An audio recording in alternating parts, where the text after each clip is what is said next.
Olá, a paz do Senhor Jesus a todos. Hoje vamos dar continuidade ao nosso estudo bíblico. Na aula passada, nós falamos sobre o cânon do Antigo Testamento e o cânon do Novo Testamento. E hoje nós vamos engrossar um pouco o caldo e vamos falar das primeiras Bíblias, dos manuscritos encontrados em diversos lugares.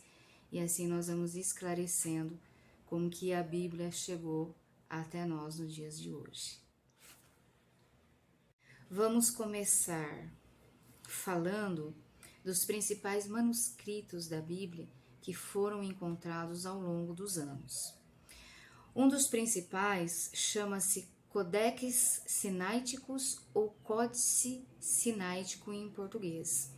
Lembrando vocês que códice significa um livro, né? Um caderno, formado por folhas de papiro ou de pergaminho. Nós vimos lá na aula 1 que o papiro é uma espécie de planta e o pergaminho é um couro de um animal. Então, esse códice sinaítico, que significa o livro do Sinaí, sinaítico, o livro de Sinaí, ou Monte Sinaí, que se refere exatamente ao local onde foi encontrado. Então, o códice levou o nome do local onde ele foi encontrado. E ele foi encontrado em 1859, e ele foi escrito no século IV, entre os anos de 330 a 360 depois de Cristo. Esse livro ele foi encontrado num mosteiro chamado Santa Catarina, localizado no Monte Sinaí. Ele foi encontrado por um estudioso chamado Constantin von Tischendorf. Ele era filósofo e ele era arqueólogo. E essa viagem dele foi financiada pelo imperador da Rússia, o Alexandre II. E ele foi com esta finalidade, né, com este objetivo de encontrar mais escritos sagrados. Por quê?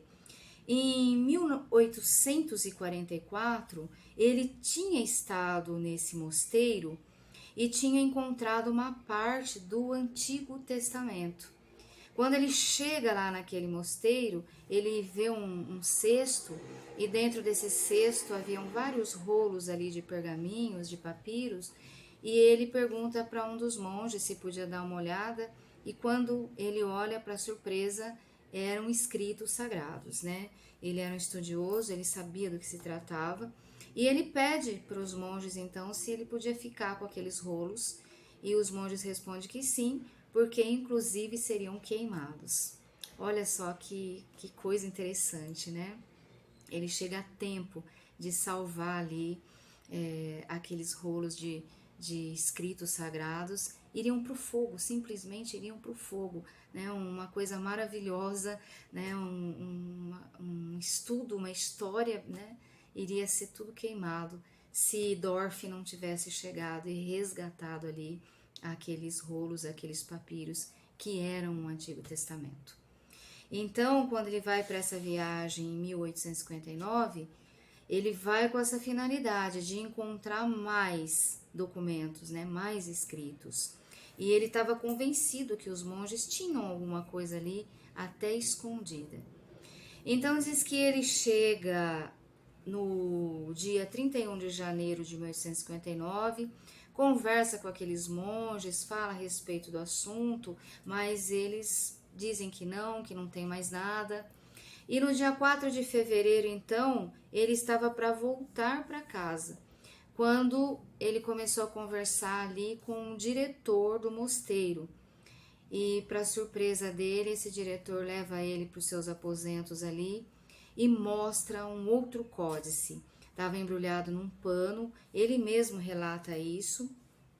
E quando ele toma conhecimento daquele novo códice, para surpresa dele, estava ali todo o Antigo Testamento, todo o Novo Testamento e mais 2 livros apócrifos, que foi a Epístola de Barnabé e uma parte do pastor Hermas. Então, foi surpreendente. e houve uma negociação, né? Teve que haver uma negociação com aqueles monges. O imperador da Rússia estava interessado, sabia do valor, sabia do que se tratava, então foi feito ali um pagamento para que os monges pudessem passar a posse daquele códice para o então imperador da Rússia. Por várias décadas, esse códice ficou na posse da Biblioteca Nacional da Rússia. E somente em 1933 ele foi vendido para a Biblioteca Britânica, que localiza-se na Inglaterra, e foi vendido pelo valor de US$ 500 mil. Esse códice sináitico, ele é considerado o mais completo. Temos outros manuscritos também, não menos valiosos, como por exemplo o Códice Vaticano. Ele tem esse nome porque ele encontra-se conservado na Biblioteca do Vaticano e ele ficou longe dos olhos dos estudiosos até o ano de 1889, quando finalmente foi publicado um facsímile de todo o manuscrito. O Codex Vaticano surgiu pela primeira vez nos catálogos da Biblioteca do Vaticano só em 1475 e permanecendo longe do público por 200 anos. Então, hoje ainda se encontra arquivado na Biblioteca do Vaticano. Nós temos também o Códice Alexandrino. É um manuscrito datado de 450 depois de Cristo. Eles estão faltando 10 folhas do Antigo Testamento e também encontra-se no Museu Britânico de Londres. Nós temos ainda os manuscritos do Mar Morto, que foram chamados como a maior descoberta arqueológica do século XX. Eles foram encontrados em 1940 e eles têm uma parte do livro de Isaías e foi escrito em torno de 3 anos antes de Cristo. Então, é um achado incrível mesmo. Ainda temos o Códice de Leningrado, que é datado de 1008, e ele encontra-se na Biblioteca Pública de São Petersburgo, na Rússia. Nós temos também muitos outros fragmentos de escritos sagrados encontrados, né? Tem vários outros de muita importância também histórica. E esses escritos sagrados, eles estão guardados em vários lugares. Na Biblioteca de Londres, na Inglaterra, na Alemanha, na Rússia e no Egito. Então, o que esse pessoal fez?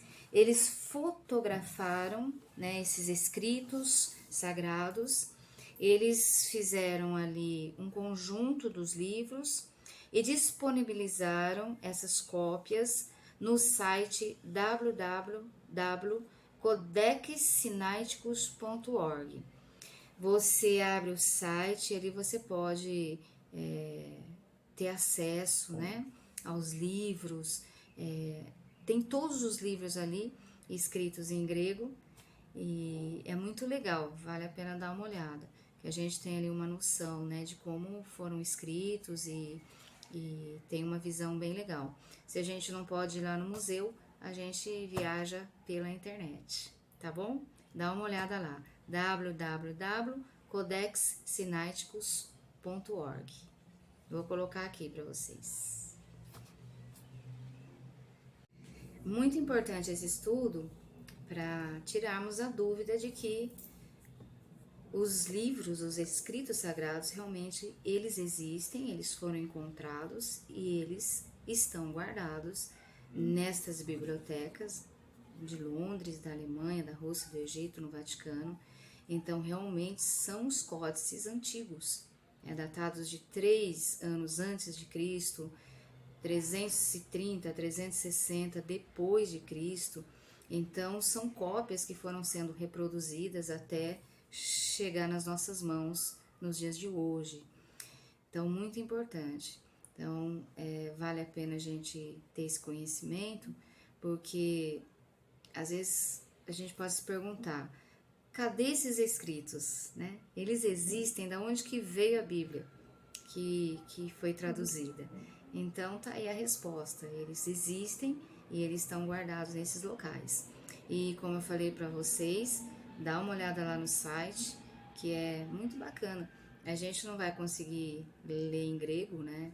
Mas dá para você ver, visualizar o que é o real, né? Foi fotografado e está colocado lá no site para a gente ter acesso aos livros históricos, tá bom? Espero que vocês gostem. Eu acho muito bacana. História é muito legal, né? É a nossa história, é a história do nosso Jesus. Legal. Agora nós vamos ver as primeiras traduções da Bíblia para outras línguas. A primeira tradução chamou-se Septuaginta, que foi a tradução do Antigo Testamento do hebraico para o grego. Isso aconteceu no século 3 ao século 1 a.C. Foi traduzida por 72 sábios judeus, por isso o nome Septuaginta. Depois tem a Vulgata, que foi traduzida no século 2 já da era cristã, e foi traduzido, o Antigo e o Novo Testamento do grego para o latim. E esta versão foi usada pela Igreja Romana até a época da Reforma Protestante. Também temos a tradução para o inglês, sendo a primeira a versão de John Wycliffe em 1382. Wycliffe foi chamado primeiro protestante porque ele pregou as verdades bíblicas e apontou os erros de Roma. Poucos sabiam ler o latim naquela época. Então, Wycliffe defendeu o direito de todos lerem a Bíblia, né, fazendo uma tradução para o inglês.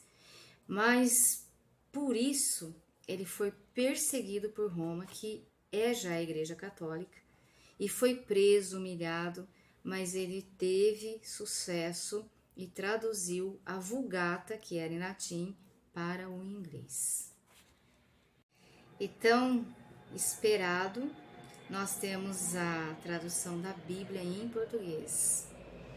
As primeiras partes da Bíblia em português foi em 1495. Foi uma senhora chamada Dona Leonor, que era esposa do rei de Portugal, D. João II. Ela mandou traduzir Mateus, Atos dos Apóstolos, Epístolas de Tiago, João e Judas. Aí vem a versão Almeida, de João Ferreira de Almeida.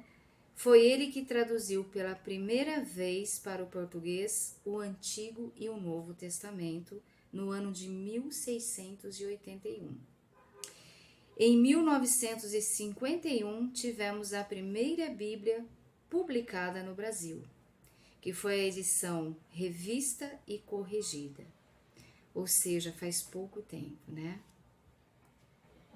Então, com esse estudo, a gente vê também a dificuldade, né, que foi sempre foi difícil trazer o evangelho para todos. A própria Igreja de Roma, ela dificultou isso, ela escondia escritos, ela escondeu por muito tempo os escritos sagrados, depois só permitia que tivesse a Bíblia em latim, e as pessoas não falavam em latim, né? A maioria das pessoas não falavam latim.